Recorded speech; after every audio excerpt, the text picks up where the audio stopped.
నా మనసులో ఎప్పటి నుంచో ఒక విషయం పరిగెడుతూనే ఉంది. అదేంటో అడగవా? ఏంటో చెప్పండి. మీకు 20%, నాకు 10% అన్నట. ఇంకా ఆ చోటికి నాకు సంబంధం ఏంటి? అందుకనే అడిగాను. మొట్టమొదటిసారి ఒకరు లవ్ చేస్తున్నారంటే దాని గురించి ఏమనుకుంటారు?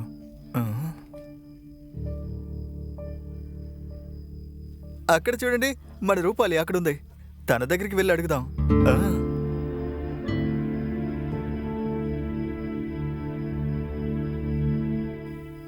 సరే, ఓకే, నువ్వు ఇంటికి వెళ్ళు. నువ్వు రూపాలి గురించి ఆలోచించుకుంటూ ఉంటావని నేను చూస్తాను. ఖచ్చితంగా మీరు వెళ్ళండి, నేను బయలుదేరుతాను. సరే.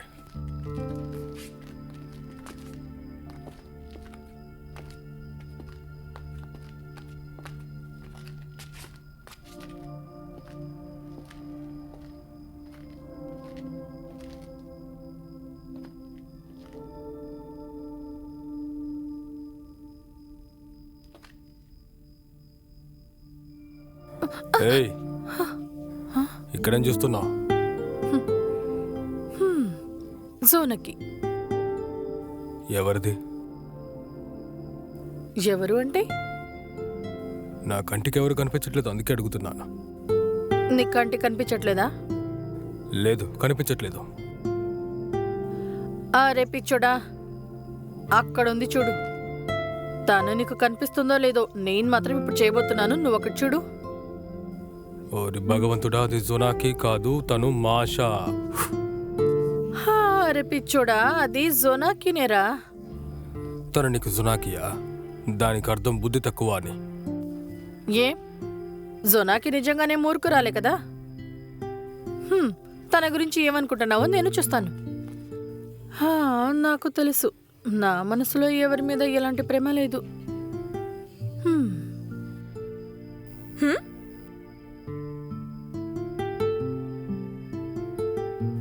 ఏంటలా చూస్తున్నావు? సరిపోయింది. ఏది? నువ్వే. నేనలా ఏం చేశాను? లవ్ చేస్తున్నావా? ఎవరు చెప్పారు? ఆంటీ. మా అమ్మ చెప్పిందా? అవును. అమ్మా,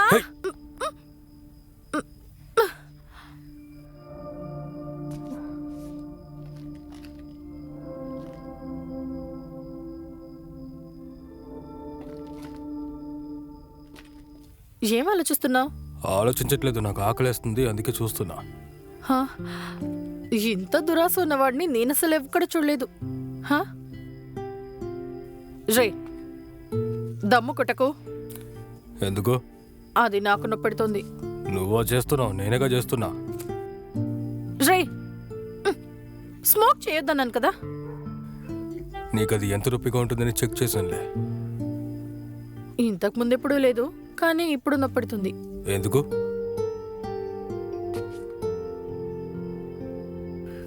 ఎందుకంటే ఈ నొప్పంతా చాలా రోజులేముండదు. నీకొకరు క్లోజ్గా ఉన్నారంటే నువ్వు వారితో ఎక్కువ అడగాల్సిన అవసరం లేదు. ఎందుకంటే అది కాసేపటి దాకే ఉంటుంది. అది మనిషి అయినా సరే, ప్రేమైనా సరే, అంతే.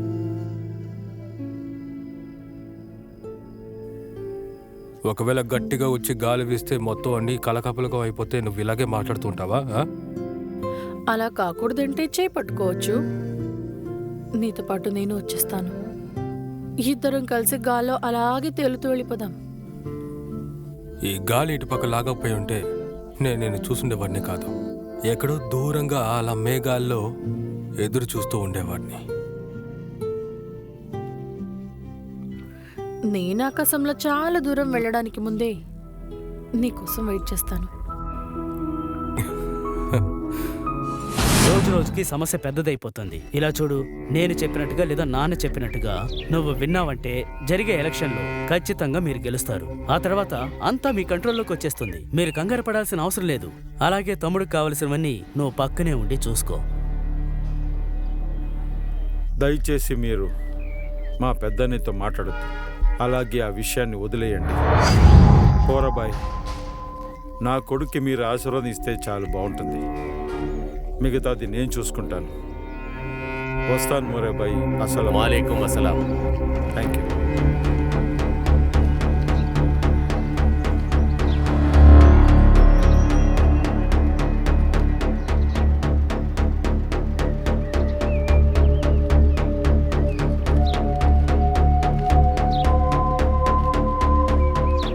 ఏంటన్నా ఏమైంది?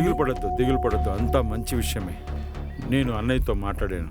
ఇప్పుడు నా చోట్లో ముక్తార్ని నామినేట్ చేస్తున్నాను. ఇలా చూడండి అన్న, ఎందుకు ఈ మాటలు? మీ తర్వాత మీ తమ్ముడేనని అనౌన్స్ చేస్తే ఎవరేమంటారు చెప్పండి? అన్నా, దేవన్ బార్ని ఎదిరించే వాళ్ళు ఇక్కడ ఎవరున్నారు మీరే చెప్పండి. మూర్ఖుడా, దీని వెనకాల ఒక విధి ఉంది, దాన్ని మర్చిపోవద్దు. అన్నా, లోకీ నగర్ భవిష్యత్ ఇప్పుడు మన చేతుల్లోనే ఉంది. దేవన్ బారే ఇప్పుడు అధికారంలోకి రాబోతున్నారు. ఇలా చూడు, నువ్వు దేని గురించి ఆలోచించొద్దు. అన్నిటినీ ప్లాన్ చేసి సరైన నిర్ణయం తీసుకోవాలి. మనం బయలుదేరిన పద. సరే అన్నా.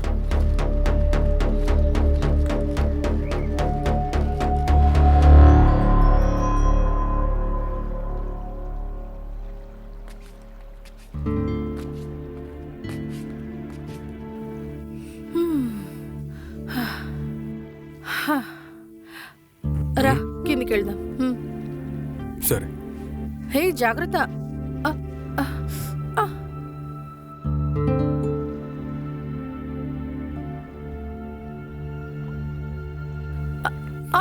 ఏయ్, నన్ను పట్టుకో. పట్టుకుంటాను.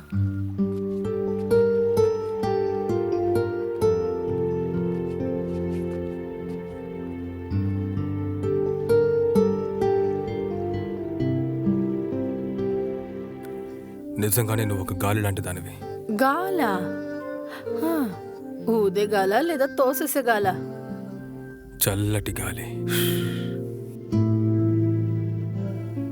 నేనంత సాఫ్ట్గా ఉన్నానా ఏంటి? అది మంచి సాఫ్ట్గాను అలాగే హాట్గా కూడా ఉంది. నిజంగానే చెప్తున్నాను. రే, నువ్వు చాలా మాట్లాడడం మొదలుపెట్టావు.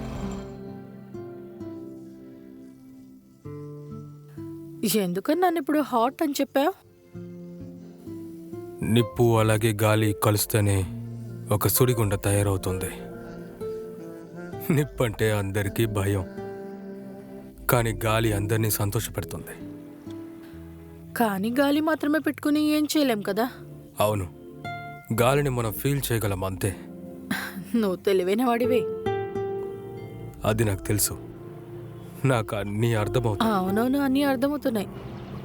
గాలి, తుఫాను ఇలాంటివన్నీ నీకు బాగానే తెలుస్తాయి.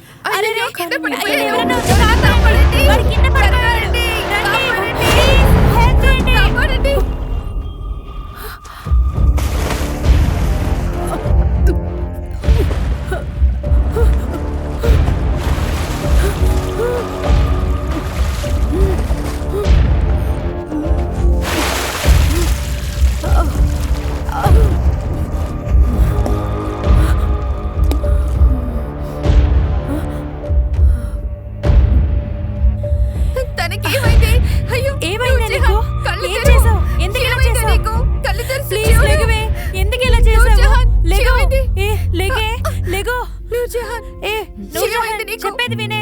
కళ్ళు తెరు. నీకేమైంది? చూడు.